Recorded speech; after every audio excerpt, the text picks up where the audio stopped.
Hello, everybody. We'll just start in a minute. We are letting all the audience join.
Hello, everyone, and well, good evening, and welcome to the Institute for a warm welcome from Institute for Sustainable Communities to everyone. I'm Huren, and I'll be co-hosting today's session along with Megha and Bhavya. We are holding this webinar as a part of our ongoing sustainable manufacturing program, which is titled the Accelerating Clean and Equitable Manufacturing, or short for ACE Manufacturing in India, which is focused on equitable decarbonization of small and medium enterprises in the Indian manufacturing sector. And I'm actually glad that the webinar, which is talking about discussing gender equity, falls and has aligned with the Women's Day today. So I'd like to wish everybody here who identifies as a woman a very, very happy Women's Day to you. So while we wait for others to join in and everybody to settle down, I'd like to go over a few housekeeping rules with you. First of all, I'd request everybody who's not speaking to please put their computers or phones on mute, and I request the attendees all to be only in the listening mode. Just be aware that the session is being recorded and will be shared with the registrants after we conclude this webinar. Please use the Q&A tab to ask any questions during the webinar as well as during the Q&A session. I would recommend not to use the chat box to ask your questions because we might miss them there.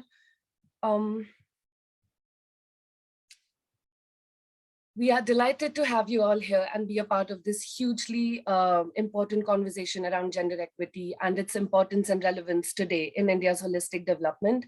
As the title of the webinar suggests, we are here to explore the intersectional nature of gender equity and justify how building gender equity is not anymore just a moral or a social obligation, but it's actually a business case which helps the economic growth of a country and it's a highly important piece of the puzzle to achieve the global sustainability goals that the world is right now pursuing.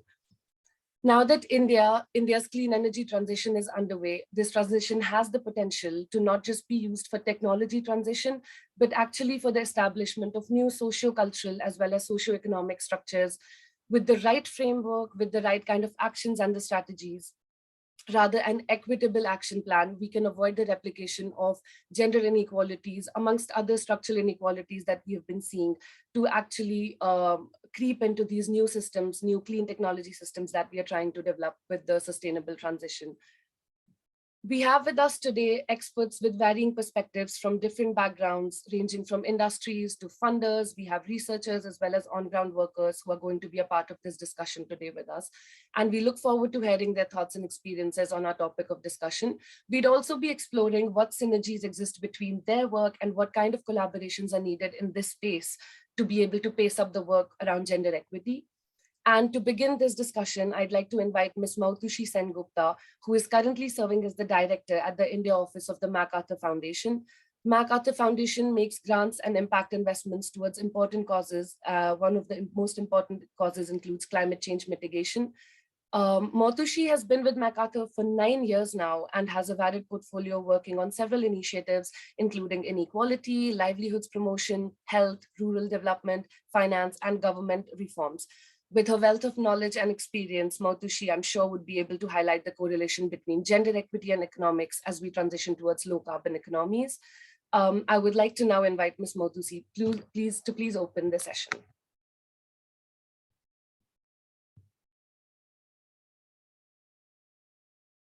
Second. Thank you so much. Thanks, Suren, for calling me in for this very important discussion. It is really my privilege to be addressing this august audience on this special day that celebrates the achievements of women. I would like to start by congratulating ISC on selecting this important topic. Gender inequality is not only a pressing moral and social issue, but also a critical economic challenge. If women, who account for half the world's working age population, do not actualize their full economic potential, the global economy will suffer. As a recent study by McKinsey Global Insights highlights, roughly 12 trillion can be added to global gross domestic product if by 2025 by advancing women's equality following a best in region scenario. One may ask, what is this best in region scenario?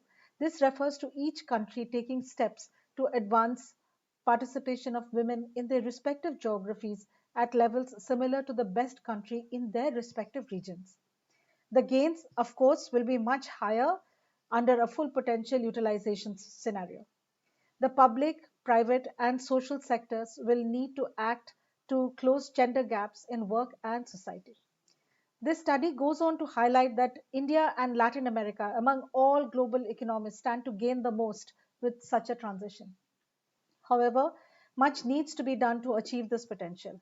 Participation of women in India's formal workforce has been steadily declining over more than a decade. India has made considerable progress in increasing access to education for girls, as increasing number of women of working age are enrolling in secondary schools. Nonetheless, the nature of economic growth in the country has meant that jobs were not getting created in large numbers in sectors that could readily absorb women, especially for those in rural areas. Despite inadequate job creation, household incomes have risen, which is a bit of an anomaly but not completely unusual. This has potentially reduced women's interest in participating in formal employment opportunities, especially in subsidiary activities. As the economists call this the income effect, because now they feel that they have got enough to make do with their household expenses. Considering these insights, it is important to make a comprehensive approach to improve labor market outcomes for women through improving access to and relevance of education and training programs, including in developing work skills that increase the probability of being absorbed in the formal sector. In addition, attention is required on ancillary elements that play an important role in supporting a woman to pursue her professional interests.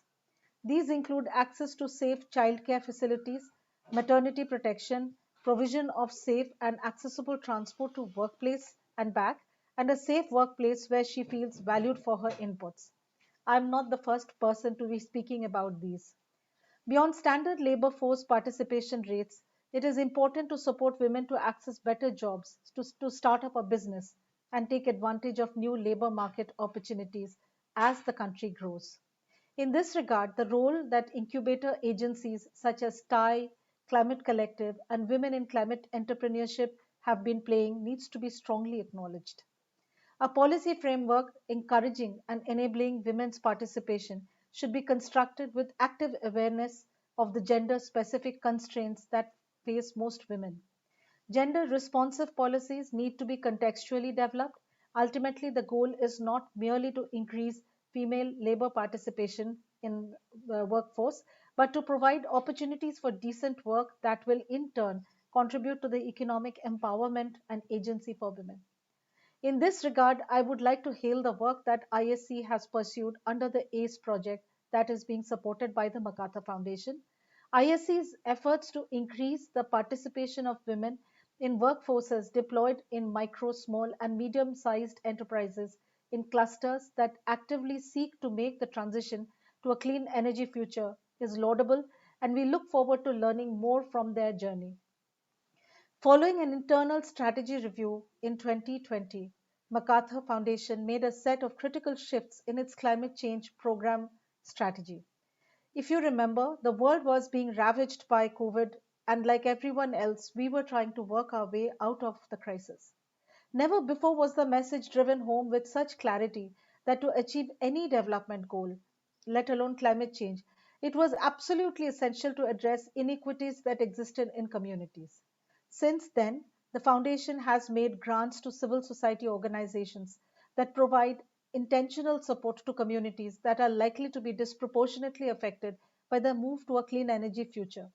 We are still learning on the scale and depth of work that needs to be supported in this regard, and hopefully will meet other actors on this path who will enrich our journey towards a more equal world.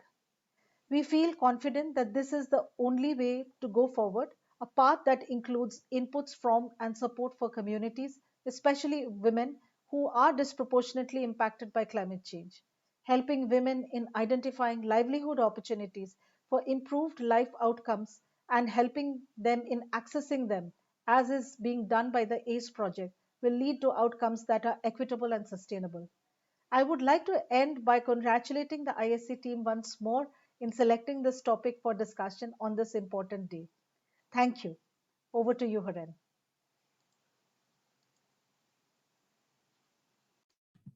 Thank you so much, Ms. Mautushi, for elaborating on the significance of gender equity and its role in economic growth and the development of countries. Co-benefits from gender equity are not only limited to the growth and economic development, but they also intersect with other macro issues like climate justice and health, amongst others. I would now like to invite Ms. Trina to throw some light on the importance of gender equity for equitable climate action. Ms. Trina is the Vice President of Global Programs at the Institute for Sustainable Communities, where she oversees ISC's equitable climate mitigation programs and resiliency solutions that are spread across the US, India, Bangladesh, China, and the Mekong Delta. She has 20 years of experience working with global organizations on their climate change strategy and implementation, and in advocating for climate change policies at the regional, state, and municipal level. You can take it from here, Trina. Thank you so much, Lorraine, and thank you for inviting me to be on this panel with these esteemed guests. I'm truly humbled, and especially on a day like today. Greetings from New Jersey, United States, which is where I'm based. It's a pleasure to be joining all of you.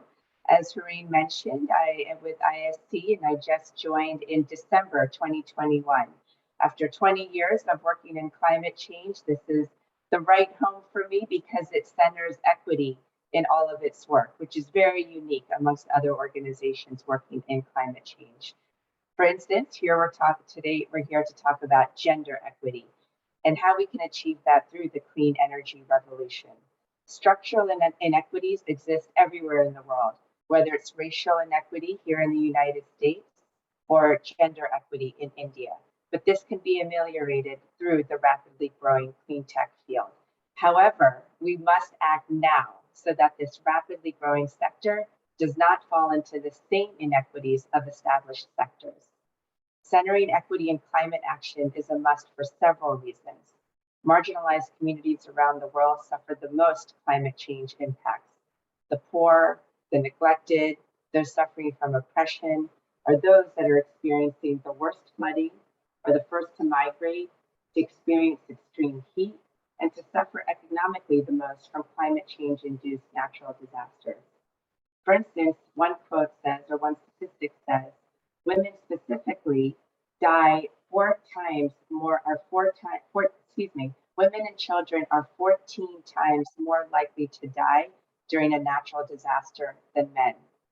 So for many reasons, we must center these communities in our climate change solutions and envelop them in the opportunities of the clean energy revolution. So I'll take a moment to quote a McKinsey report that came out in May 2020. McKinsey is a management consultancy firm. The report is Diversity Wins.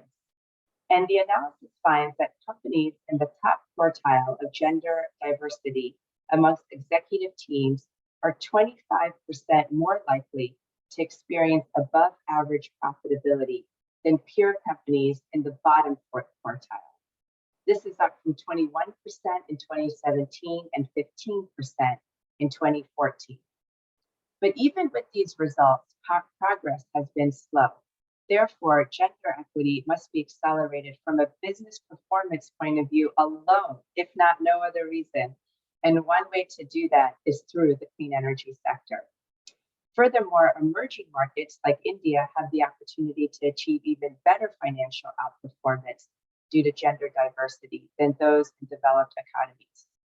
Although the report does not go into causation of the beneficial results of a diverse workforce, I would say any additional diversity of input and perspectives is better for any business outcome. And of course, including women increases the talent pool. So, as mentioned, ISC India has the Accelerating Clean and Equitable Manufacturing Program, otherwise known as ACE. The long-term vision is to create a gender-balanced manufacturing sector where women have equal say and have decision-making powers. The program focuses on small and medium enterprises, or SMEs, in the Indian manufacturing sector. Through this project, we are equipping the community with new talent through capacity building and also increasing demand within the industry by making them gender responsive. The first step for that is to sensitize the SMEs to include women, and then to create a business case to increase women participation.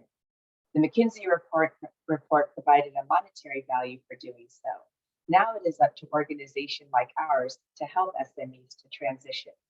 For instance, by identifying job roles for women, providing hands-on experience via apprenticeship programs, and offering a larger pool of women for selection to the SMEs. The aim is to enhance gender parity and further upskill existing women workers to decision-making, managerial, and leadership positions. There also needs to be economic parity through the reduction of the wage gap between genders. There's a huge opportunity in India, as Ms. Motashi quoted some statistics. Women potentially make up half of the workforce, yet are only 25% of the current labor force, contributing to as little as 18% to the GDP. So a huge opportunity here. Emerging markets in general have the opportunity to leapfrog structural gender inequity through clean tech deployment. Sustainable energy transitions provide a platform for technology transition, but also the formation of new socio-cultural structures. First, the opportunity for implementing energy efficiency and clean energy in India is enormous. And to do that, the opportunity to employ women and position women as leaders is enormous. ISC and Deloitte, another consulting firm, just published a paper highlighting the opportunity specifically for the micro SME sector, as Ms. Motashi also referred to. Out of the total persons employed by the MSME sector, 76% are male and 24% are female. ISC has collaborated with Deloitte to identify women-friendly jobs in various manufacturing sectors. This is the first ever study that has identified green job roles for the manufacturing sector. Identified opportunities for women in the sustainable manufacturing sector include process management, monitoring of energy consumption, research and development, administration, testing, design of equipment, and business reporting. I'm switching gears now a little bit to talk about the intersectionality of gender equity with other sustainable goals. Here, I'll refer to the United Nations 17 Sustainable Development Goals, otherwise referred to as SDGs. If you're not familiar with them, they were created in 2015 as a blueprint to achieve a better and more sustainable future for all. While all 17 goals are interconnected to some degree, SDG 5 on gender equality is regarded as providing the basis for most of the others. And what it says, or what its goal is to eliminate all forms of discrimination and violence against women in the public and private spheres, and to undertake reforms to give women equal rights to economic resources and access to ownership of property. I'll provide a few examples of its intersectionality with the other SDG goals. For instance, SDG 1 is on no poverty, and 8 is to achieve decent work and economic growth.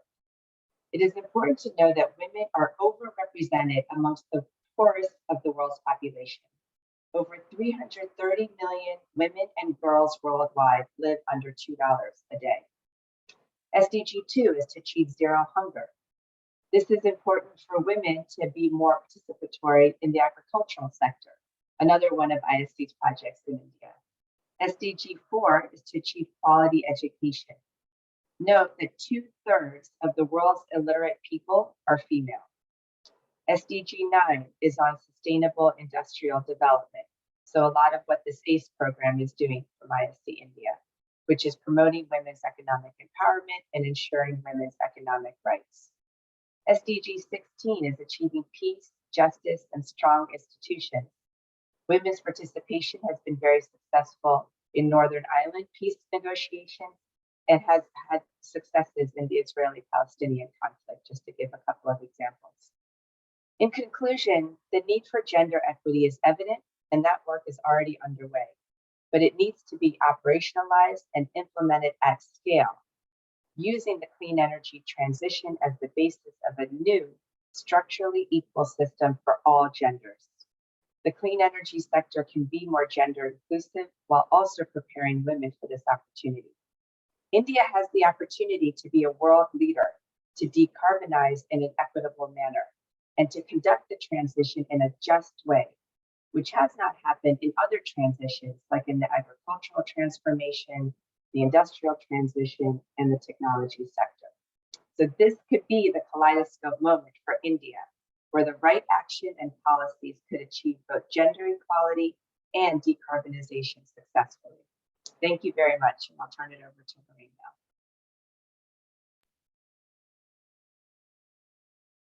Thank you, Huren, Mutushri, and Trina for specifying the significance of gender equity and elaborating on its intersectional co-benefits to not only productivity, but also climate justice and other parameters like health, better work culture, energy demographics, and democracy also. Let me quickly go to the Q&A panel and see if we have any questions for both of you. And then we can take this forward. So we have one very direct question for Ms. Mutushri, which is, what kind of opportunities are donors prioritizing, and how can NGOs best partner and collaborate with donors for the work around gender and climate change? Thank you. So, in a way, I think donors are also trying to figure out ways by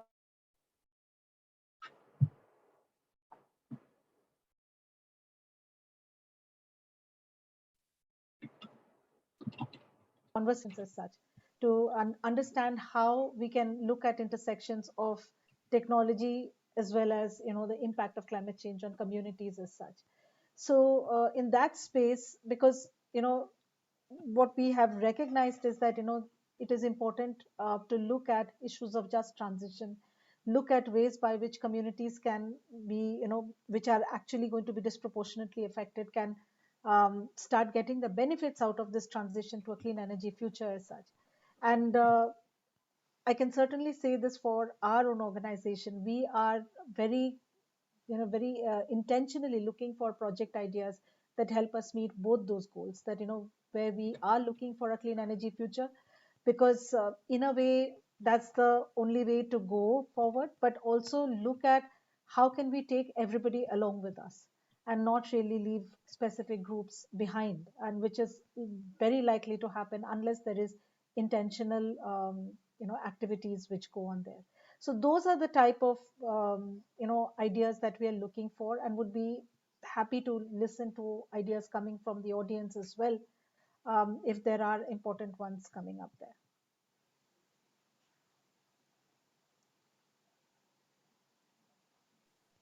Thank you. Hope that answered your question. Henna had asked this question. So there's one more question, but I'd like to keep it on hold because our panelists will answer that question, and I'll come back to that question later. So one thing that came out common while we heard Mutushri as well as Tina is that it's fascinating that gender equity has started getting measured in terms of monetary terms. So in the last 2 decades, what I as an environmental economist have noticed that carbon and other ecosystem services had started getting like an economic valuation, and we could give a monetary value to carbon sequestration from seagrass, storm protection from mangroves, and now we are seeing this kind of similar trend even in gender equity. So from in climate towards climate action, from from the control to command regime, we shifted to public disclosures, then we shifted to trading, then we shifted to shaping if we weren't being sustainable, whether it was businesses, individuals, governments, or countries. I'm wondering whether gender equity will see a similar transition like what climate action saw, or is the world going to take a when it comes to solving this issue in particular? So actually, let's go ask the experts. We have with us four panelists: Ms. Shrestha Banerjee from iForest, Ms. Reena Shilef from USAID, Mr. Rajesh from Mahindra Teco, and Ms. Pranita Achut from International Center for Women Research.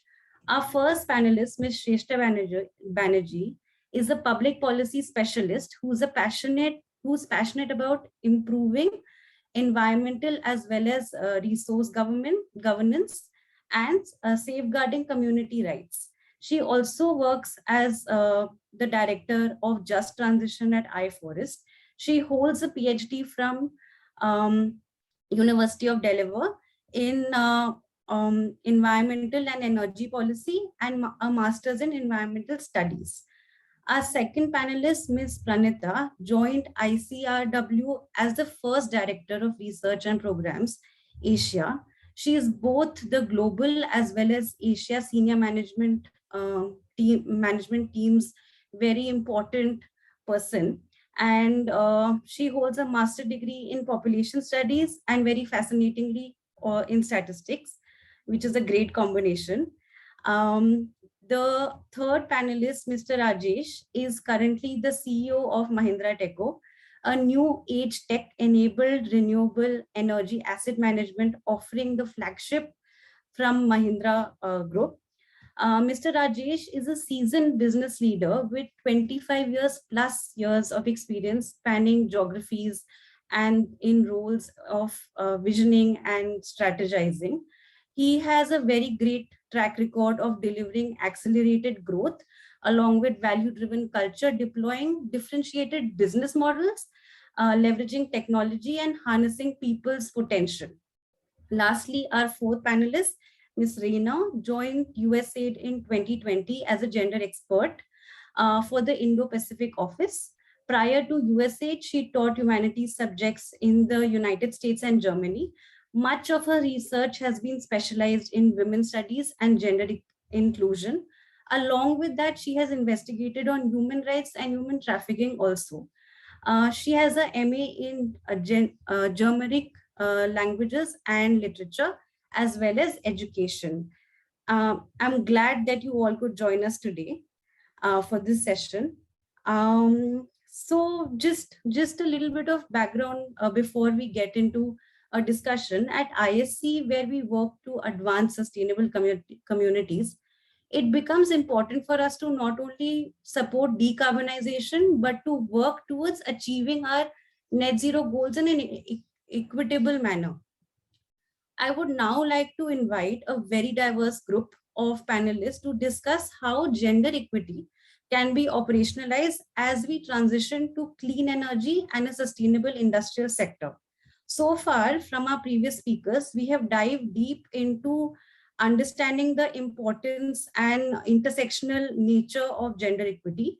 With your expertise in climate change and fair transition, Ms. Shrestha, how can we operationalize the concept of gender equity in energy transitions into impactful frameworks? And I'll also like to hear from you what are the key points that one can begin from. Over to you, Ms. Shrestha. Thank you, Megha, and good afternoon, all. I I've been to so many just transition discussions lately, we all are. But there is typically very few sessions which focus on gender. Now, there is a clear reason for this because it is also a very poorly researched and understood aspect when we are talking of energy transition. First of all, there is lack of data. Like, what is the participation of women in actually this extractive industries? For us, in the context of India, it's largely coal right now, and then it becomes oil and all the related industries. So the entire poor estimation of the workforce itself has prevented constructive discussion or a deliberate discussion on this issue. But it's extremely important because when we work on the grounds, when you look at the ground realities, this is where gender constantly comes up. Now, if I look from the just transition perspective, and the key issue is two things. One is that how do we deal with the labor force impact of this transition, and what alternative opportunities or investments must be there to make this transition which benefits all, which is equitable, and which in fact promotes better development outcomes. Now, the first part is the labor. Now, if I look at the labor distribution in this extractive industries, particularly coal, the way the coal law has been in our country, it has prevented participation of women. Now, this is a very archaic law which was there, the Coals Act, which in fact did not allow women to work in the coal mining sector because it was unsafe, very simply put. Now, recently there has been some modifications of this law allowing women to participate, but largely given the coal history of India, women are out of any formal workforce of coal. There is very little in executive position if you look at the company data. What has happened with respect to women workforce participation in the sector is because that the sector is also largely reliant on informal workers, and it's not just coal, but all coal dependent industries. If I look at, the brick sector from MSMEs to steel sector to cement sector, everywhere, informality is very, very high. And this is where the women workforce has been shifted. The entire the women workforce who are working in this coal regions or fossil fuel regions, if you go there, you will see they are the ones who are largely involved in informal work. And even in informal work, they are doing the lowest kind of work. Because even in informality, there is spectrum. We talk of informality today in very generic terms, but there is diverse kind of informality that is there. Which, for example, informality like some of the driving job or technical mechanical work is done by men. What women essentially end up doing is, carrying brick on their head or carrying coal on their head or taking it from one side to another. The other dangerous informal part where women engage in is particularly in older coal regions and industrial regions, such as in states of Jharkhand, is this entire coal gatherer and seller that we see. This is the women who actually gather the coal. So if you go to any of the coal districts in Jharkhand, like Dhanbad, Ramgarh, Chatra, I have been to all of these. You will go out in the very early morning seeing this women going down the coal mines to gather the coal or going uphill in the overburdens to pick coal. And sometimes they're often accompanied by very little girl child. In fact, recently I was in Dhanbad, I took a picture. It's very disturbing, this kind of images. You see it all the time. It's also because sending the girl child in these poor families is not also priority. So the mother is accompanied by the child to do this kind of informal work or backbreaking work. Now, this is the challenge of just transition when we are talking of this. There is no quantification of how we go about, dealing with this. But definitely the informal sector, that's why it needs to be the focus, not just in terms of skilling on job creation, but how to deal with this gender question.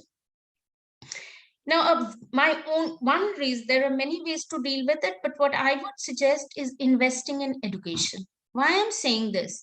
Because all the skill training program or, livelihood interventions that are there are often around women, giving them some skill training in, what do I say, like sewing or doing something, selling small products or all of that. But in many of the local discussions that I did personally, focus group discussions, and typically I hold it separately with women because they are more open to speak, everyone, almost I would say 70 to 80% have asked for some kind of education. If they got, they thought that two things, it can give them some opportunity to a more dignified work. The second thing they want is that they can choose not just the opportunity, but they can also decide. And the third thing they want is that because what they have suffered, and this is one, in fact, one woman explained to me in detail once, that she as a girl child used to do this, and when she got married, she again kept on doing that. So she thinks that her daughter, if some investments in education happen, will not be just destined to this future. So I would say investment in education will be extremely important when we are talking of just transition, if gender has to be addressed, not just retraining and reskilling, because that does not solve the problem in long term. That is number one. Number two, I think one of the important things will be, and we can talk later on the policy part of it, will be decision, their participation in decision making. Now, there are many, many laws in India. In fact, the Constitution of India, there are at least 10 articles under the Indian Constitution which speaks of gender equity and their role in decision making. But unfortunately, none of that works. That is because that atmosphere is not there to ensure that. Now, this is a mechanism we really need to understand how to get it done, because the way structures are developed, governments, frameworks are developed, never women participation is written very clearly when it gets, for example, the constitution is saying it, but when we are talking of a just transition, a governance mechanism will be developed tomorrow at the state level or the district level. And there it will completely take out women participation in some ways. So somehow we need to design the government's mechanism that will facilitate the energy transition in a way where women can actually say what they want. And this is something, another thing which we really need to deliberately discuss, because industry has now their policies of gender sensitive decision making. Even industry have gender budget. Many of the government programs today have gender budget, and I once researched that what is the utilization of it, and 1 or 2% is utilized. But there is something called a gender budget. Now, how to strengthen all these components will become very, very important when we tomorrow talk of just transition. And Megha, I will stop with that because we have others, but I can reflect later more. Thanks. Thank you, Ms. Shrestha, for directing us into a solution-oriented conversation and highlighting that capacity building is of utmost importance when transition, or how leaving one person within the sector can have a multiplier effect in creating roadblocks, as social networks play a great role in development towards an evolved ecosystem. With the suggestions towards structural changes from Ms. Banerjee and the need to understand the informal sector better in India, I would like to ask Ms. Pranita, who has over 20 years of experience in the applied research and program evaluation, with a focus on women issues like gender-based violence, family planning, health, to get a on-ground perspective of gender equity in India. We are shifting what Ms. Banerjee talked about was the coal sector, but I'm trying to shift the conversation a bit to another sector. Maybe the manufacturing sector could be highlighted here, where Ms. Pranita, you could maybe elaborate on where we are at this stage when it comes to equity, and how we would want to begin towards a equitable manufacturing, equitable, sustainable manufacturing sector. And also, while we are trying to decarbonize with the manufacturing sector, is it asking for too much to do it in an equitable manner? So I know too many questions, but just if you could highlight how we can move towards an equitable manufacturing sector. Thank you, Megha, for this opportunity, and good afternoon, everyone. No, question is pretty good, great rather, but quite big. And I'm not sure how much I can really answer in this given time. But I want to begin by sharing just few figures before getting into the barriers and the reasons why things are the way it is. So female labor force participation rate in India is around 27%, and it has been on decline. In manufacturing sector, women constitute around 22%, and they are mostly concentrated in textile, apparel, and tobacco. And still their share is less than 50% except in tobacco. And in other sector, like subsectors in manufacturing, like basic metals, machinery, and repair, is just 1 or 2%. So this is like as low as that. What we have seen that over time, the share of women has increased, but only in the same sectors where their concentration is more. In other subsector, it has actually been in decline. The other important factor that we all need to consider is that women are mostly in low productive manufacturing activities, concentrated within home-based setups rather than within the factory-based processes. While there has been certain shift or improvement in the gender pay, improvement or narrowing of the gap, but it's still very substantial in manufacturing sector, like many other sectors. So it's again, the story is not just about this sector, but this is about other sector as well. Now, I think the question is, why is it so, and what are the barriers? Of course, it is a complex issue, and there are multitude of factors that are playing or shaping this whole situation that we see right now. But I feel that there is definitely one thing which is at the core of it, and which is how women are seen and their primary roles are viewed in our society. Now, if we continue to see women in the role of caregiver, managing home and domestic chores, in the unpaid care work, which is, of course, is not being accounted for when we talk about labor force participation. I mean, of course, that is what is going to shape our understanding of what women should and could do, and what women-friendly sectors and positions are. We have to be really mindful of our own understanding and biases when we are really looking at the data and issues and concerns. Now, if you look at in last couple of decades, I mean, even more than that, there's been an increase in school enrollment. And I want to go back to the point that Ms. Banerjee raised about the education. And we have been seeing that there is an increase in enrollment and retention of schools, girls in schools, but there is still very little investment which is being made in building aspirations among girls, not just about girls, but their parents and the community, to see girls as economic entity, as assets, and to have roles beyond caregiving in domestic spaces. And unless we build that, we may not really able to move the needle much. There has been some effort in building the aspiration and skills among the adolescent girls, but then the other stakeholders who have been exercising their power over girls are missing from that whole discussion, whole conversation.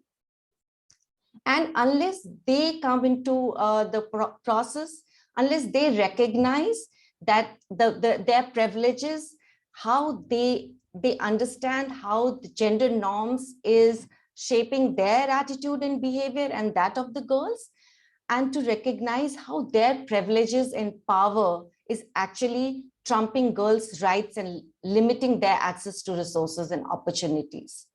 Not only that, but then the control that they have on girls, just the time, their decision of what to do and what not to do. And that is really very important when we think about the whole pipeline, which is what creating the workforce for the manufacturing sector, but also any other sector. ICRW has been working in this space for some time now.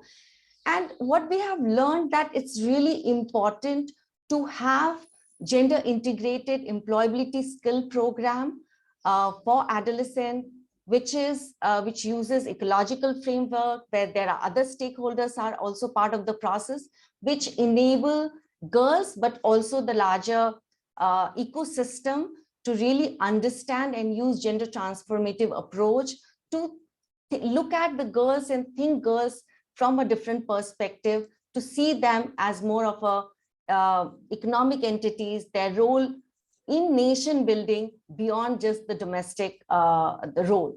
And what we have learned is that like the program I was referring to, the Planet Girls program, we have seen that it was successful in bringing those aspiration and the enabling environment that girls really require in terms of building those aspirations. And schools, skilling institution, and community platforms can be a huge entry points. But what is really needed is in investment, huge investment in such program to scale and sustain such programs. While we are looking at strengthening the workforce pipeline, there is also need to work with the manufacturing sectors to address barriers that women experience in entry, retention, and growth. There are evidence suggesting how norms that consider men as breadwinner give privileges to men on paid work and have contributed in unequal treatment of women in terms of dismissal, job retention, payment of benefits, or even rehiring. And we have to be cognizant of what Ms. Banerjee said earlier. There's a huge informal sector where women are actually employed, where maybe we have the policies, but they may not be actually implemented the same way that it should be. These norms, coupled with labor market segregation, skewed power relation, in a way also, and limited access to skill and resources, have all led to women as buffer workforce, wherein they are treated as expendable, flexible, where in the household, they are like the secondary earner. So whenever there is a crisis, job cuts, women are the first one to lose out. And we saw that during COVID time. And also there has been evidences that such practices has been there in market for quite some time. Then there is also need to reshape the way people think about jobs in manufacturing sector. There is a common perception that manufacturing sector is labor intensive and often dangerous. Women are not suitable for it. I mean, so one is that most of the time these are misplaced, but even when these are correct, instead of really working to make workspaces safer for people in general and women in particular, industry prefer to shut them out and not really invest in making workspace safer. Then there are also issues like, you know, this whole common understanding that women can sit in one place for long hours, can have higher precision, but you know, these perceptions are also linked with the desired traits of obedience that pushes women to take up certain jobs, but also it compromises with their health, which not often people and employer are interested in considering. The issues of you know, girls and of safety on the way, in the place of work, lack of basic hygienic condition. You know, despite having the policy and evidence that highlights that improving working condition and opportunities for women and all employees is actually an investment and not the cost, it could increase outputs and reduce absenteeism. I mean, this is the area that really still needs a lot of investment and work around. This is not something which has really been the core work, and lot is needed there. You know, it's not that manufacturing sector is not interested to take on these issues. There is a growing recognition. The need for gender equity, there is a better need for better work environment for women to continue in the sector. But I think what is really needed is the concerted effort in investment, having tools and methods to understand the issues and their nuances. Like, I think there's very little time. So just to sum up, what I like, you know, from our learning at ICRW, what we feel that gender equity has to be a shared goal, and all the institution and structure need to be part of the process. we have to make it intentional in making gender equity as a critical goal and means towards sustainable growth and development. And building on this recognition and willingness to act, we must invest in designing and implementing gender transformative programming and policies and evidence on what works and how. Last but not the least, women need to be need to be critical stakeholder, not just be the part of the process, but need to be critical stakeholder in designing and executing these programs and policies to achieve the gender equity that we all desire for. Thank you. Thank you, Ms. Pranita, for summing it up also, making my life easier. I liked how you highlighted that the manufacturing sector itself can create like a pull demand for gender equity, and to maybe start how you talked about gender transformation within the sector. Maybe then it becomes important at this stage to be, and the step one to be is to gender sensitize the owners and communities as we are dealing with these patriarchal mindsets and the subconscious biases that you mentioned. So maybe I'll now like to take it to Mr. Rajesh, and maybe you can highlight how the industries, as we are moving towards having net zero goals, we have proper commitments, we have, everybody is becoming very competitive about it also. There are new industries coming up for it, like Mahindra Teco, asset management company, has come up with to help the global renewable industry maximize their returns for their RE assets. How do you see, how do you perceive facilitating gender equity when you're helping the industry shift to a low carbon operations? And do you see any organic co-benefits when you are trying to set up these low carbon systems or products within the industry? Over to you. Thank you, Megha. And first of all, I would like to compliment Institute for Sustainable Communities, MacArthur Foundation, USAID, to come up with this theme.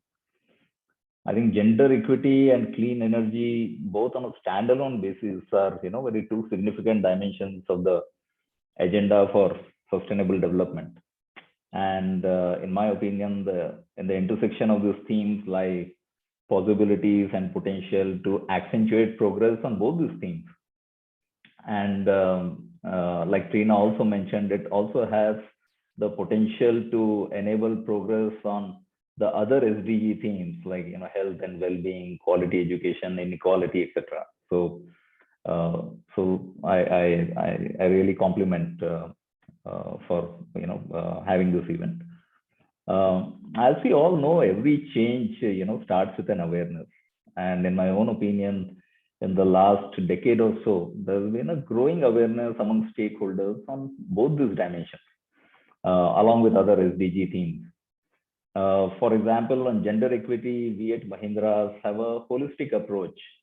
We are driving this top down and also in a way horizontally deploying it across our group companies.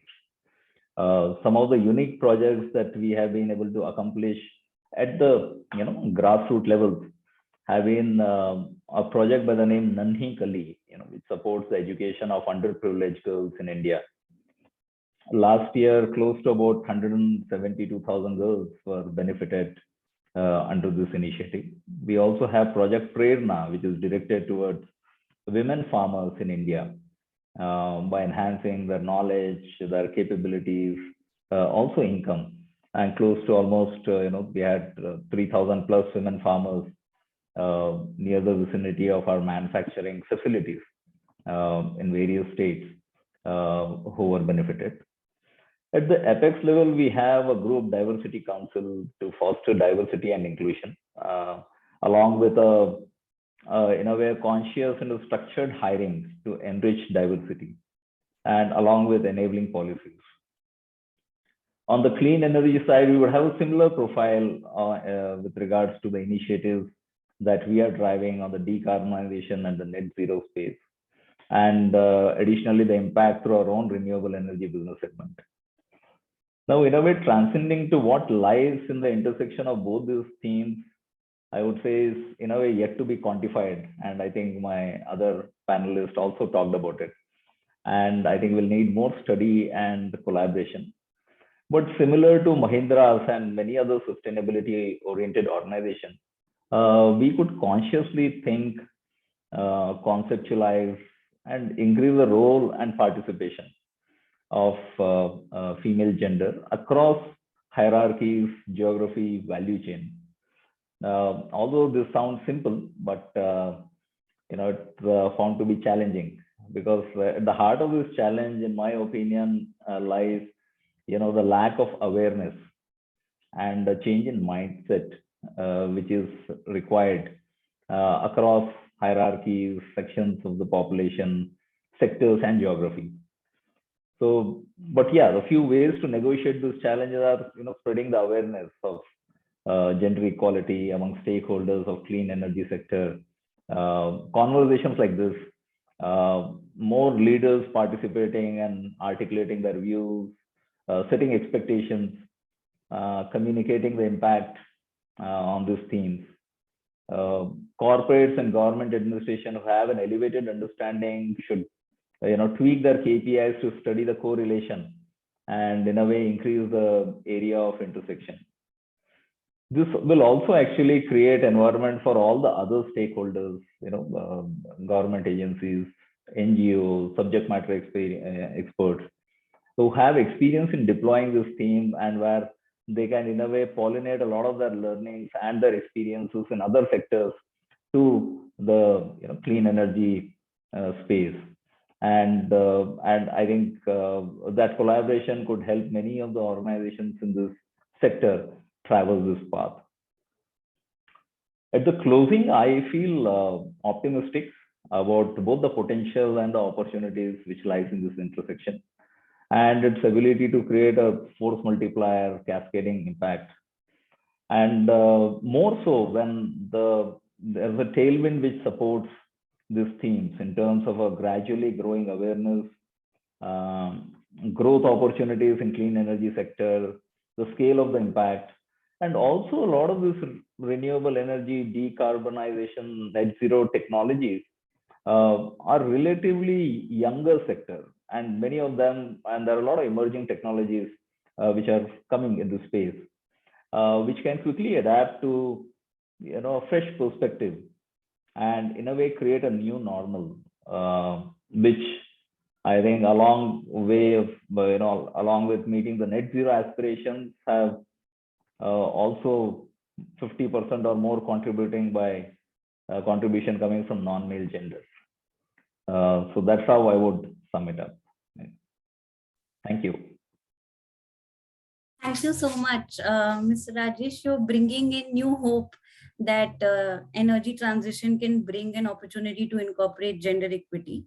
And this is how we see that this could be India's Kaleidoscope movement, where India not only comes as a leader towards climate action as the country grows, but also optimizes the use of human resource available, creating equal opportunities irrespective of the gender biases that have prevailed.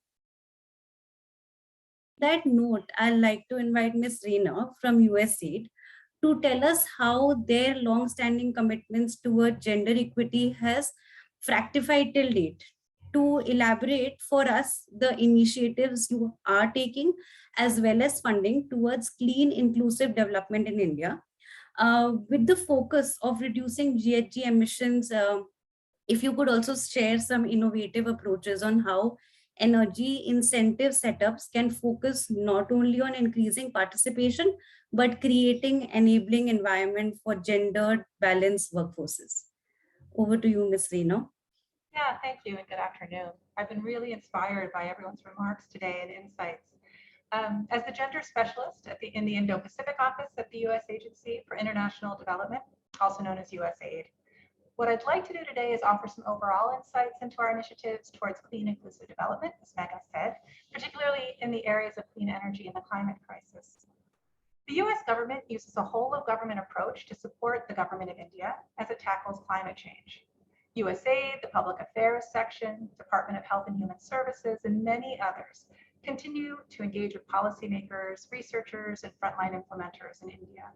Together, we support clean energy and environmental reform. We address air pollution, which I'll speak a little bit more about, improve health systems and outcomes, encourage open and inclusive digital ecosystems, as well as inclusive economic growth.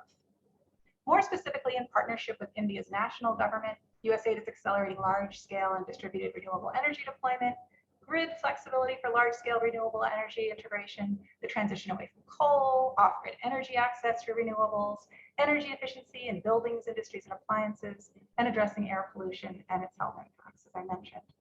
Women, who have a long history protecting our environmental assets, are central to the climate change movement. In fact, the genesis of USAID India's work in air pollution began with 3 women from different departments, an engineer, a public health professional, and an institution builder, who came together to break down traditional silos of health, energy, and environment, pushing boundaries within USAID to emphasize pollution and its health impact, and engaging in meaningful intersectoral collaboration. So as you can imagine, at USAID, we believe gender equality and women's empowerment is not just part of development, but it really lies at the core. We're committed to breaking down the barriers that keep women from reaching their full potential, and inclusive development is a fundamental theme that we see in India, USAID India's new country strategy. Last year, the White House launched its first ever national gender strategy to advance the full participation of everyone, including women and girls, in the United States and around the world. And at the 2021 United Nations Climate Change Conference, Administrator Power announced that USAID will make investments towards gender-responsive climate programming, including activities that advance women's leadership in climate action, increase women's economic participation in green industries, and build women and girls' resilience to climate shocks, which has also come up already in some people's conversations and remarks today. A mandate of USAID's energy and environment programs is integrating women into the energy sector and working towards resolving gender concerns, not only to improve prospects for women and girls, but to increase the effectiveness of our work overall. Women play a critical role in accelerating the transition from fossil fuels to a renewable-based future. Looking at research from organizations focused on grassroots activities to large conglomerates, all have demonstrated that women in leadership have powerful voices to contribute to shaping and contextualizing innovative approaches to advancing energy system transformations. So what I'd like to do now with that broad overview is then share a couple of USAID initiatives that have directly supported gender inclusion within the energy sector. USAID's Engendering Industries program spans 27 countries and is building the capacity of utility leaders to implement gender equality measures by providing customized best practices, demand-driven coaching, and what's called a Gender Equity Executive Leadership Program in their organizations. This program provides a model for other traditionally male-dominated sectors as well, not just energy, but sectors such as manufacturing. In its work through Engendering Industries, USAID identified the employee life cycle as a key entry point to affecting long-lasting change within organizations. So you start with recruitment, looking at young women who are studying STEM at universities, trying to recruit them, then talent outreach, all the way through retention, through mentoring, and other types of empowerment, workshops and capacity building, to separation and retirement. In India, we successfully tested this approach with 2 utilities. We worked with Tata Power and BRPL. And together we showcased strategies for gender inclusion within the energy sector, which ultimately then helped utilities meet their core business goals. Additionally, one of USAID's chief efforts to raise awareness on the critical role that women play for sustainable and inclusive development has been the South Asia Women in Energy, which is also called SAVI. And SAVI brings together women leaders to work together to bridge the gender gap through designing interventions, mentoring and nurturing women leaders, and encouraging professional development. It has 150 members already and has organized 15 national and international events that have drawn over 1,000 participants. It's conducted 6 mentorship series, released white papers, for example, on the best practices in gender mainstreaming in the energy and industrial sectors, and quite a bit more. SAWI's annual leadership summit last spring, for example, explored the role of women in climate change with women leaders from the US and India, as well as the US Special Presidential Envoy for Climate, John Kerry. USAID's Advancing Gender in the Environment Project, or AGENT, is a decade-old partnership between USAID and the International Union for the Conservation of Nature. Through AGENT, we're conducting research on how climate change affects women and helping countries develop climate change gender action plans to ensure climate solutions that are more effective and inclusive. With India's targets to meet 50% of its energy requirements for renewable energy by 2030, a net zero status by 2070, and the National Clean Air Program to address air pollution, tremendous business opportunities exist in clean energy technologies and climate resilience. In fact, I think Trina mentioned that in her remarks. To harness this potential and close the gender gap, women need specialized support to transform tech-driven startups into viable businesses. Increasing the participation of women in the workforce is critical. It's hard to achieve sustainable development when a sizable portion of the population is left behind or underemployed, especially in core sectors. So I think that's where I'll stop now, but I am happy to speak further as we continue on with our rapid fire and question and answer sessions. Thank you. Thank you, Ms. Reena. This was very explicit, and I like that you had like in mind a step-by-step approach of how we could lay down the processes and how and also thank you for showcasing the few programs that USAID has done to inbuild this into a roadmap and to come to a more conclusive direction to this very diversified group over here. I after listening to you have like a dotted sense of where we want to go towards, but just to be able to join that dot, I'd like to ask one last question to all of you, and while I ask this question, I'll also want to make it simple for you. To be able to reach this long-term goal, what should be our short-term milestones? Here, my long-term goal is India wants to achieve a gender equitable way of decarbonization as we are transitioning. So if that is my end goal, what should be the quick things that we as a country, irrespective of the sectors, should like start looking into and working towards? Maybe if you could just give your thoughts and give me maybe two buzzwords that come to your mind when I ask this question to you. Should I start with Ms. Shrestha?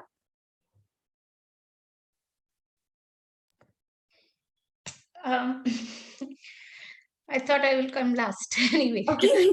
So no problem. I just was taking time to think through. So, Megha, there are so many things, of course, that needs to be invested on. But I personally think that where there is clear policy momentum on is also is on education, and we are seeing better enrollments.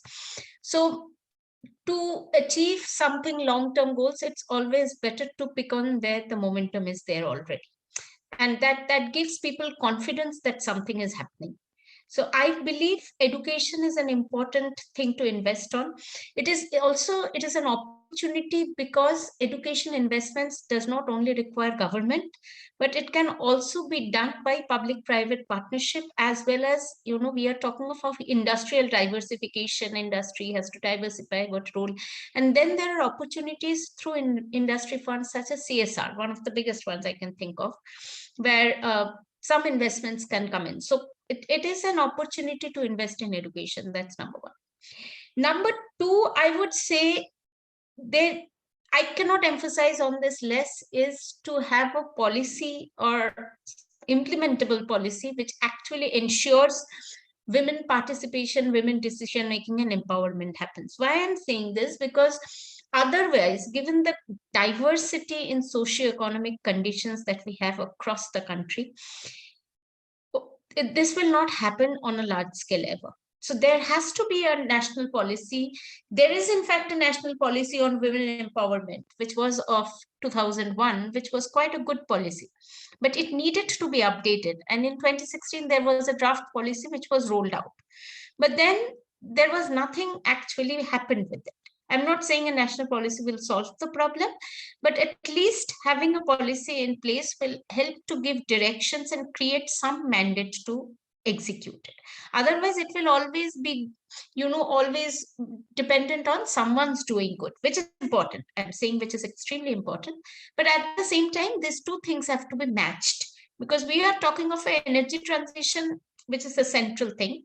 And the energy transition is, in fact, a very complex process. We are not talking of one sector today.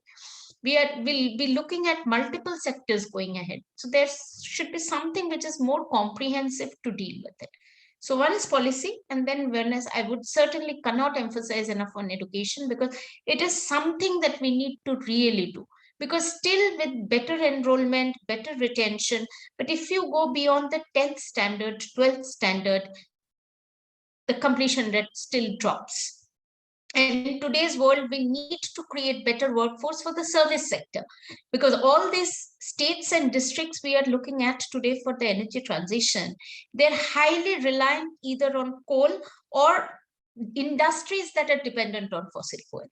So there, if the industrial shift has to happen, there should be investments in some other sectors to match that up. The GDPs have to be balanced. And the GDPs can only be balanced with this kind of investments also for the future. So I will say this will be extremely important.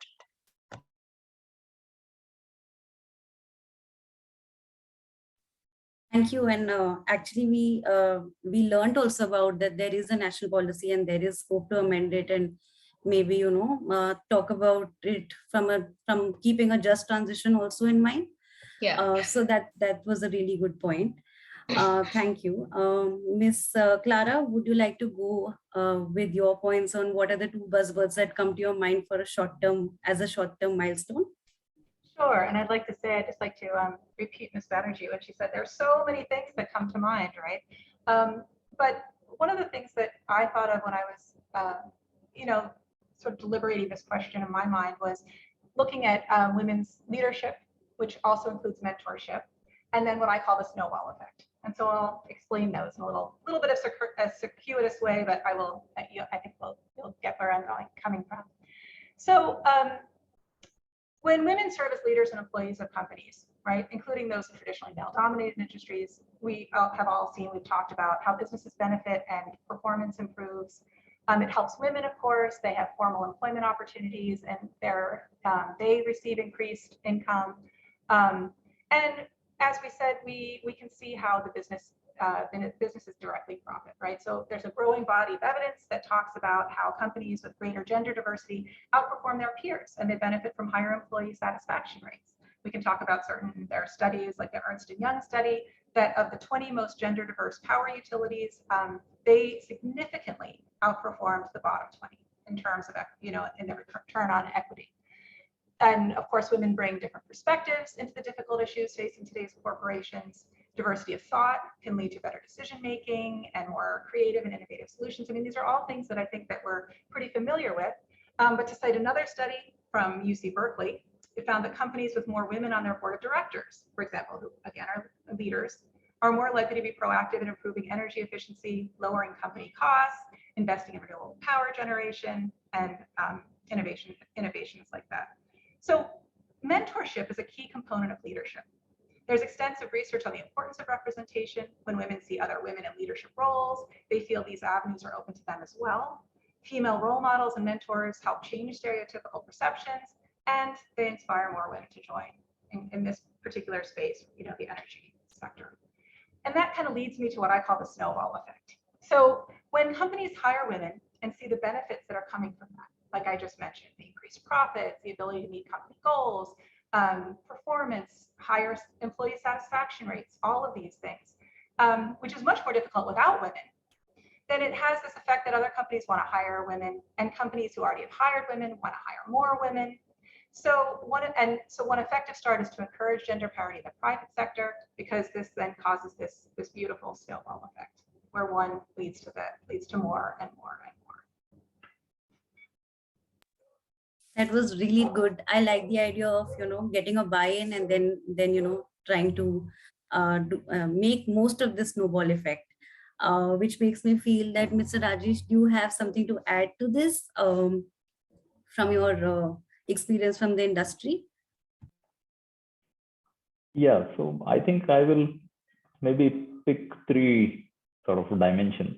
One is like, most countries and also, organizations have a roadmap towards that net zero, meeting the net zero aspiration. So can a similar roadmap be created for, for bridging the gender diversity? I think is one, which is more like something which I relate to what Clara mentioned about, having it driven top down. The second, I think, is would be the execution part of it, which I would say would be largely around metrics, measurement, and how we progress on that path. And third, which is more at the grassroots level, would be around an aspect which Shrestha mentioned about skill development, education and skill development. So in a way, if you triangulate a vision which is similar to a net zero aspiration with absolutely action at the ground level, and also creating an entire framework to implement it, I think could move the needle.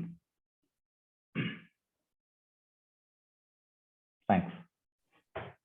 Thank you. This is actually getting connected really well. If I summarize what three of you have said so far is, we move towards trying to build skill through education, make sure there's a national policy. While we are making sure there's a national policy to increase participation, we're also having stakeholders to build roadmaps which is driven through the top-down approach, as well as maintaining a matrix to measure things.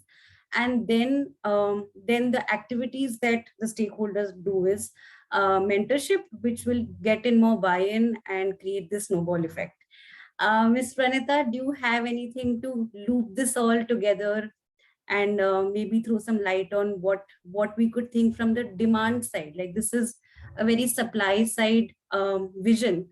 How can we get the participants, the beneficiaries on board, and try to talk about the immediate steps that we should work towards when we are trying to achieve an equitable decarbonized pathway for the future.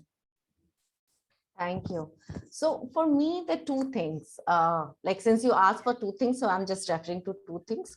There could be there could be laundry list, but the two things I feel, one is the recognition. And another is willingness. So when we think about this whole issue, and as I was sharing, I still see that there is a lot of normative issue that lies at the heart of what we see and the barriers that women experience. And I did not get into too much into the experiences of people who don't believe in the gender binary. Their situation may be even worse, or even the other axis of identities, caste, religion, that there are several other aspects. But the point about recognition, and recognition among people with power, those who are dictating that space for them to or influencing, dictating may not be the right term, but like those who are influencing and shaping that space, for them to recognize the barriers, the issues and challenges in all its nuances, not just the superficial understanding that, okay, just looking at the manifestation, but really getting into the deeper, the root cause of what those manifestations are coming from. And having the willingness to invest, having the willingness to change their own attitude and behavior. So even the people who are sitting in the position of power, like, in a formal sector, maybe a board members or the senior leadership, are they really willing to recognize the issues that are happening in the sector per se, in the organization, but also the larger sector? And are they really willing to amend those changes, which in the short run may not be leading to immediately increased productivity and may have required certain specific investment, but has a much larger value over time in terms of climate change, climate justice, or even the sustainable development that we are talking about. So I feel that these two components are extremely crucial to achieve. And this may not be really short term, but this is something that we begin to work on, to have a the desired outcome that we really look for. Thank you. Ms. Tina, will you like to elaborate or add something to what Ms. Pranita just said?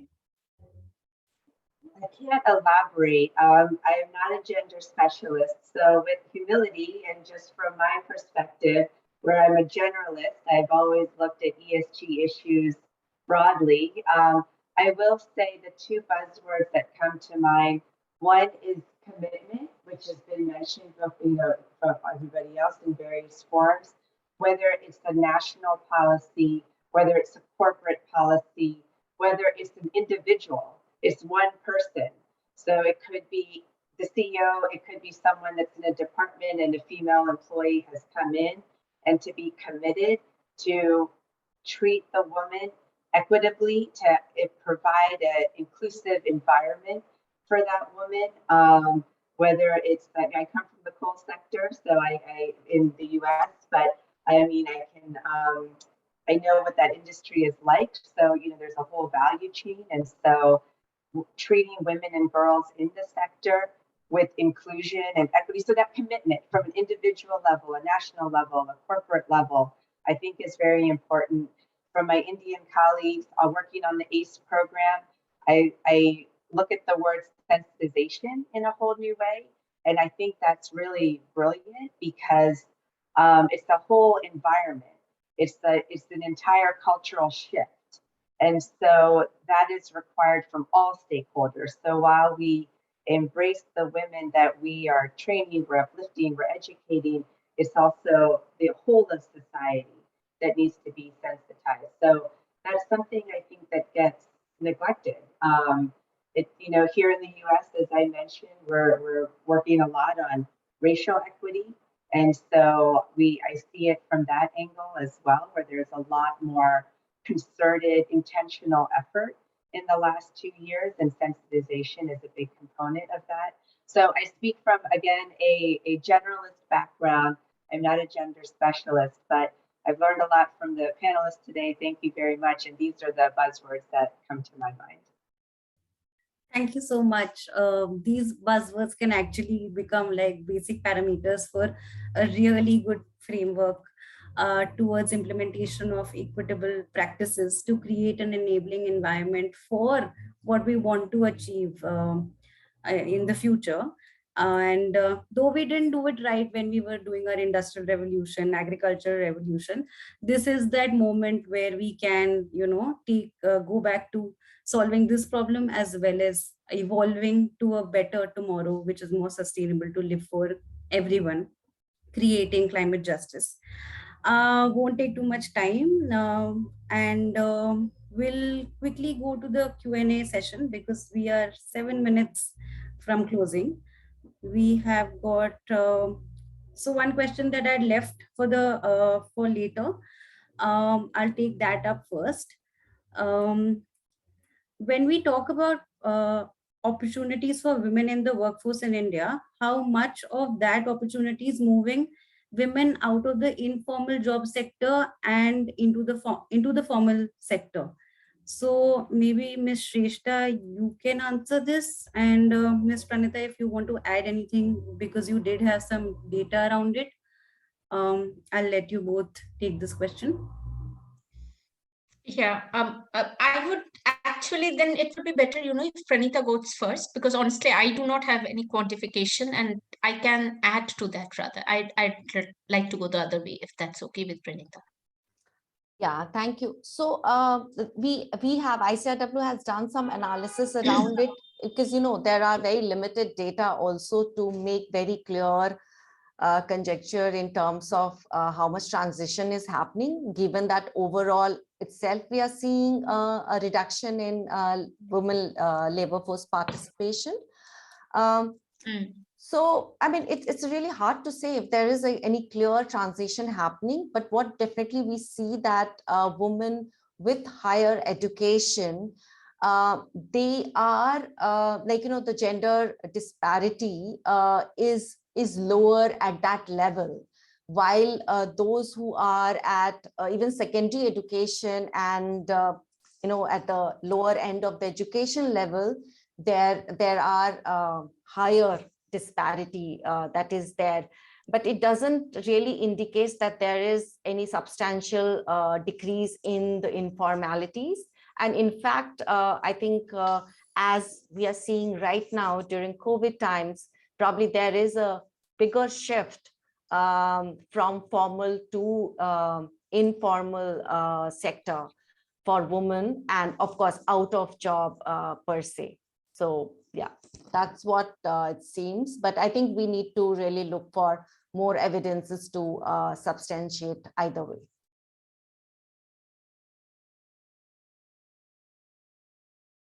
Yeah, so Megha, just to respond, so basically when we are talking of the opportunity of for women to in the workforce, what's the opportunity for the women who are part of the informal workers? Now, I would say there are opportunities that needs to be created in the kind of new industries that will be developed, or the economy that will be developed. Now, that means a number of things, and I will say also it varies region to region. Number one is if you create certain industries which are not extremely manual, then of course there is scope of moving women out of the informal workforce and taking them there. But the biggest problem with the informal workforce, it's not so easy, because if you do an informal workforce skill mapping, which we have been doing some of our studies, these people are poorly skilled and poorly educated. That is very, very clear. Now, suddenly moving them into a new economy is not going to be so easy. So therefore, there are other investments required before moving this informal sector into the new economy. What you can do in the process is, because, what you can do in the process, and I think this is something Motushi, in fact, highlighted in the earlier, even if they remain somewhat informal, as I said, there is variation. So at least better wages can be created and better types of work can be created, because in informality also there is a range. So as a bridging process, that is what can be done. So the wages can be negotiated better, because what happens often for all informal workers and more for women is because there is a clear supply and demand gap. Now when you go to, because these are many of these regions are, if you look into the industry, it is less, but if you look into certain, like when I look at workforce, it also involves rural areas, poverty stricken districts, everything for that matter. And there the bargaining power of the employer is much more higher with respect to informal workers.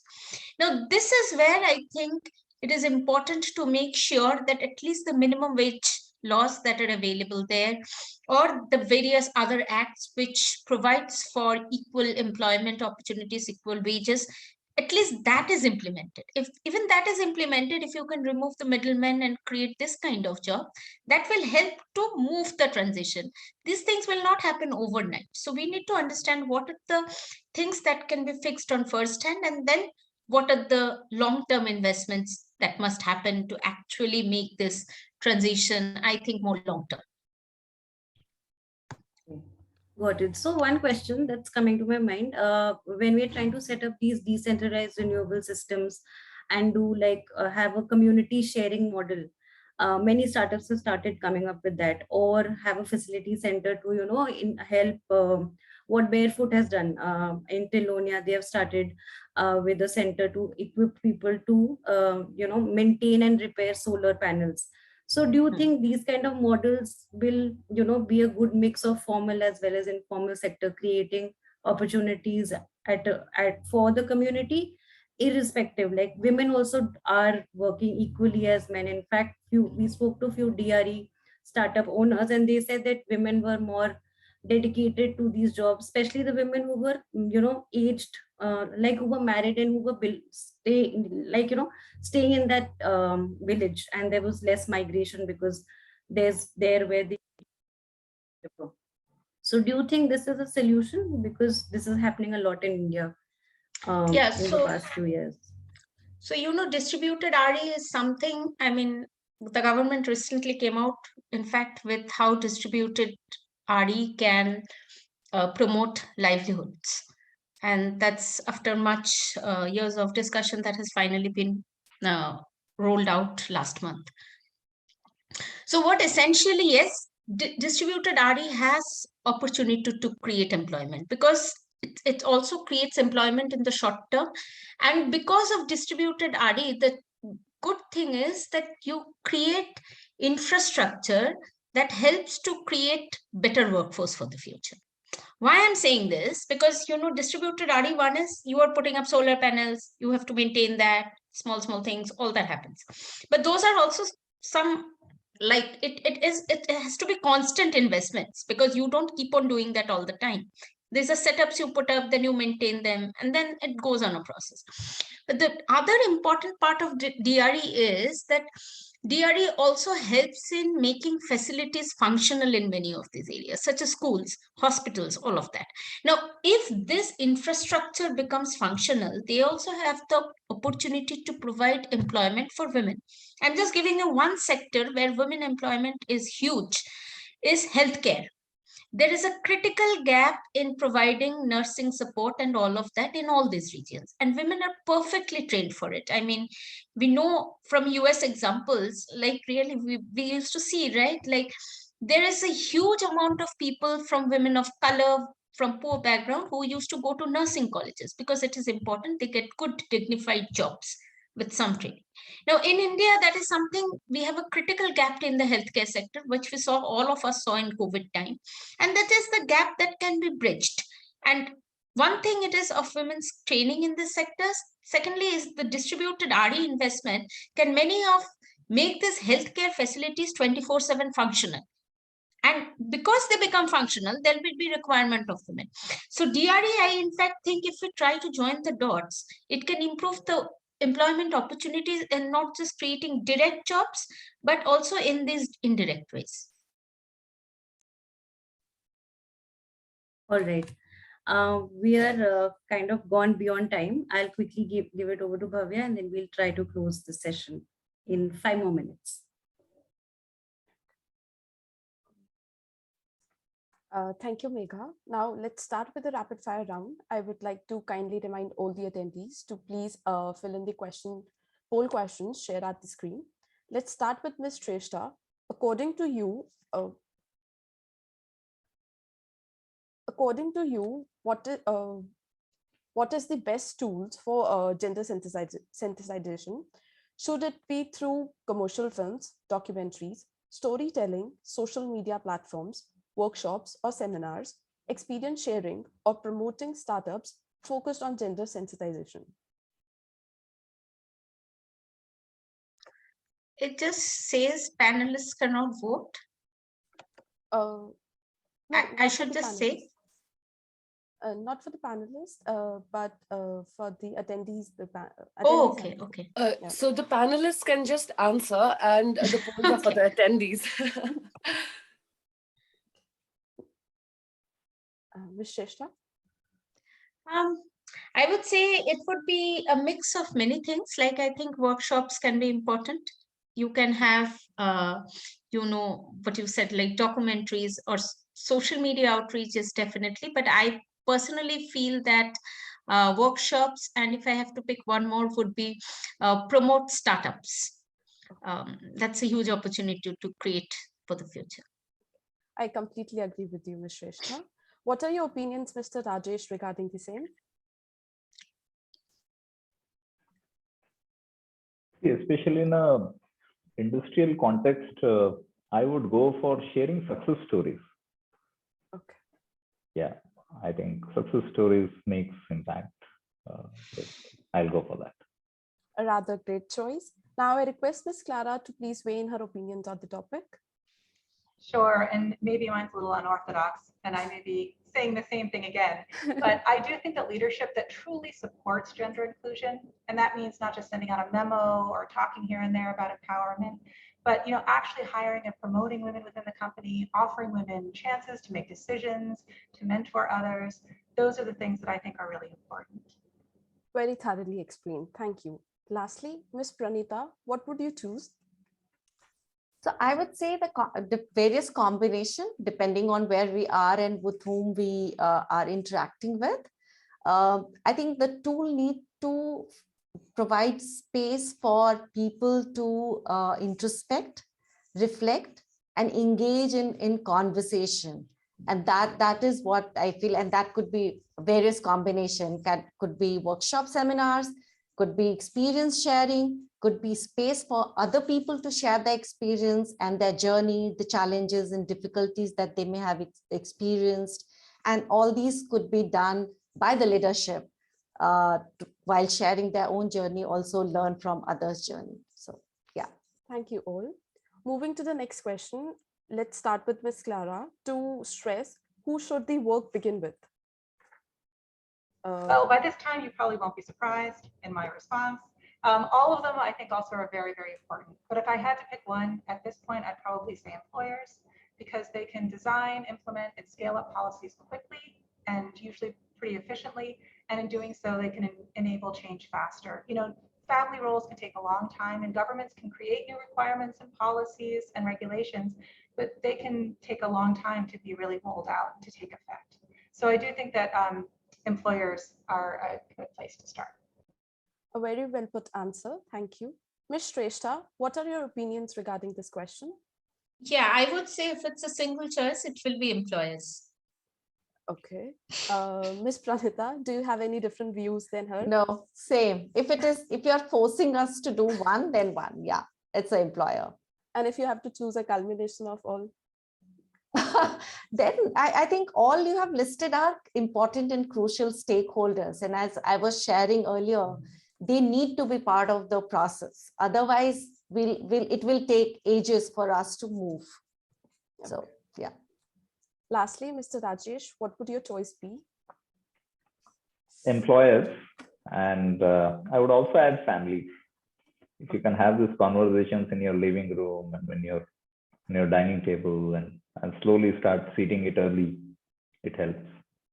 Thank you, sir. Well, I guess it will be adequate to stress that the answer of the above questions lies in the inclusion of the various options to balance out the equation of gender equality and climate justice. Thank you all for such an amazing session of rapid fire. Over to you, Hurin. Thank you so much, Bhavya. And thank you for this interesting rapid fire round. We have actually got some interesting answers from the attendees on our polls as well. I think this has been a session rich with perspectives, rich with insights, and it has actually given us a lot to think about. We have started off with discussing the problem of gender equity. We tried to explore its challenges, and we also have reflected on some of the opportunities to initiate the work towards having a gender balance in our workforce and in the country overall. I especially enjoyed the round where we asked our panelists about some of the buzzwords, which I actually feel like these buzzwords that we got from our panelists could become a basis of an action framework for a gender equitable future, like sensitization, education, and equal wages, amongst so many others. I think it's evident that introducing and sustaining gender equity it's a complicated task, and it requires a multidisciplinary engagement. However, the co-benefits that it unlocks and that we receive from it are just as multidimensional as the core issue itself. Gender equity forms the basis for holistic economic and sustainable growth. I don't think it's any more an option, but I think it's a strategic action plan that is worth pursuing. We at ISC have always been keen on exploring how to operationalize gender equity. And for the very same reason, under the same ACE manufacturing program, we are going to introduce a podcast series, which is going to not just bring to spotlight the gender equity aspect of decarbonization, but the broader topics, including equitable green jobs, skill development as well. The podcast will serve a wide variety of audiences, ranging from private sector players and MSME owners to researchers as well as the policymakers. So stay tuned on our social media pages to get to know more updates about our podcast. And lastly, I believe a few of the questions from audience remain unanswered. We'll try our best to reach out to you on emails with answers to your questions. And on your way out, you will receive a survey. I request you all to please fill that survey, because that is where we can understand what the audience wants to explore in our podcast that is going to be coming out soon. To close the session, I would like to thank all of our speakers, Ms. Motushi, Ms. Trina, Ms. Resta, Ms. Pranita, Ms. Rainier, and Mr. Rajesh. Today's co-hosts and my colleagues who made the webinar such a success, Megha and Bhavya. Our partners and supporters, the MacArthur Foundation and USAID, and the entire team at Institute for Sustainable Communities, especially Divya and Vivek as well. I hope all of you have a good day, and thank you so much for your time and cooperation. Thank you. Thank you. Thank you you. so much. Thank you. Bye-bye. Bye. Thank you all. Have a good evening and a good day. You too. Bye. Thank you.